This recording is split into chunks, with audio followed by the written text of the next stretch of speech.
Jackson ചുങ്കത്തിയ നമ്മളിപ്പോൾ ഡൽഹിയിലെ ഒരു സ്ഫോടനം ഉണ്ടായി.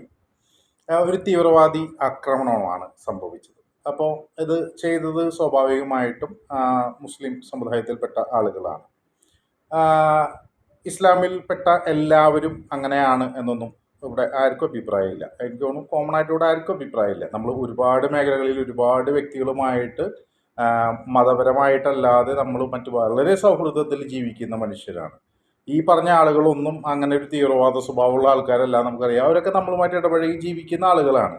ഇവരുടെ കടയിൽ കയറി നമ്മൾ ഭക്ഷണം കഴിക്കുമ്പോൾ അവരെ മതം നോക്കിയിട്ടല്ല നമ്മൾ ഭക്ഷണം കഴിക്കുന്നത്. നമ്മളവരെ കെട്ടിപ്പിടിക്കുന്നതും അവരുമായിട്ട് ഇടപഴകുന്നതും ഒക്കെ ഒരു സ്നേഹത്തിൻ്റെ തലത്തിലാണ്. കാരണം അവിടെ മതം അയാളുടെ പേഴ്സണൽ ആയിട്ടുള്ള ഒരു ടോപ്പിക് ആണെങ്കിൽ അത് ഞാൻ ആ കാര്യത്തിൽ വളരെ നിർബന്ധമുള്ള ആളാണ്.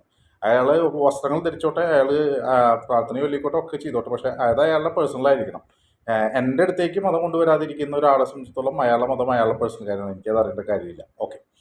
ഇപ്പോൾ ഇവിടെ ആരോപണം ഞാനിപ്പോൾ കാണുമ്പോൾ ന്യായീകരിക്കുന്ന ആളുകൾ, മുസ്ലിമായിട്ടുള്ള നമ്മുടെ സുഹൃത്തുക്കളായിട്ടുള്ള പ്രൊഫൈലുകളിൽ നിന്ന് വരുന്ന മുഴുവൻ ന്യായം മോദിക്ക് വേണ്ടിയിട്ടാണ്. ജെയ്ഷെ മുഹമ്മദ്, ഒരു മുസ്ലിം ഡോക്ടറായിട്ടുള്ള വ്യക്തി ഇവിടെ ചാവേറായിട്ട് മരിച്ചത്, കുറേ ആൾക്കാരെ കൊന്നത്.